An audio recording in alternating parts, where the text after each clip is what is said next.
പെമ്പിളെ ഒരുമ സമരം ആരംഭിച്ചത് എം മണി മാപ്പ് പറയുകയും രാജിവെക്കുകയും ചെയ്യണമെന്ന് ആവശ്യപ്പെട്ടായിരുന്നു. ഇതിനാദ്യം വിവിധ രാഷ്ട്രീയ പാർട്ടികളുടെ പിന്തുണയും ഉണ്ടായിരുന്നു.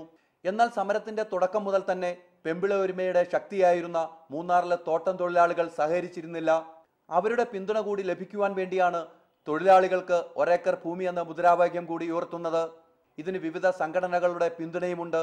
എന്നാൽ അതിനോട് സഹകരിക്കേണ്ടതില്ലെന്നാണ് ആം ആദ്മി പാർട്ടിയുടെ തീരുമാനം. അല്ല, അതവർ പറഞ്ഞല്ലോ, അത് അവർ വളരെ വിശദമായി പറഞ്ഞല്ലോ. ഒന്ന്, ഇതൊരു തൊഴിലാളി വിഷയം എന്നുള്ള അർത്ഥത്തിൽ മാത്രം കാണുന്നൊരു വിഷയമല്ല. ഇതിൽ വന്നത് തൊഴിലാളികൾ മാത്രമല്ല, കേരളത്തിൻ്റെ സാമൂഹ്യ മനസ്സാണ് ഇവിടെ വന്നത്. ഇപ്പോൾ പല രാഷ്ട്രീയ കക്ഷികളിൽപ്പെട്ട സ്ത്രീകളാണ് ആദ്യം ഇവിടെ വന്നത്, നിങ്ങൾ ശ്രദ്ധിച്ചിട്ടുണ്ടോ? അതിന് കാരണം ഇതൊരു സ്ത്രീത്വത്തിൻ്റെ ഒരു വിഷയമാണ് ഇവിടെ ഉയർത്തിക്കൊണ്ടുവന്നത്. തീർച്ചയായും ഭൂമിയുടെ സമരം വരുമ്പോൾ അവരുടെ കൂടെ നിൽക്കുന്ന ആളുകളാര്, അതിൻ്റെ രാഷ്ട്രീയം എന്ത് എന്നത് വളരെ വ്യക്തമായി വേറെ ചർച്ച ചെയ്യേണ്ട കാര്യമാണ്. അത് വളരെ വിശാലമായി ചർച്ച നടക്കണം.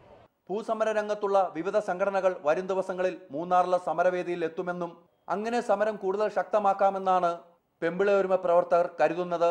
എന്നാൽ തങ്ങളുടെ ആവശ്യം മണിയുടെ രാജി തന്നെയാണെന്ന് ഗോമതി ഉൾപ്പെടെയുള്ള നേതാക്കൾ പറയുന്നത്. എന്നാൽ സമരവേദിയിൽ ഉയരുന്ന ബാനറുകളും മുദ്രാവാക്യങ്ങളും ഭൂസമരത്തിൻ്റെതുമാണ്. മൂന്നാറിൽ നിന്നും VS ഹൈദർ അലി, റിപ്പോർട്ടർ.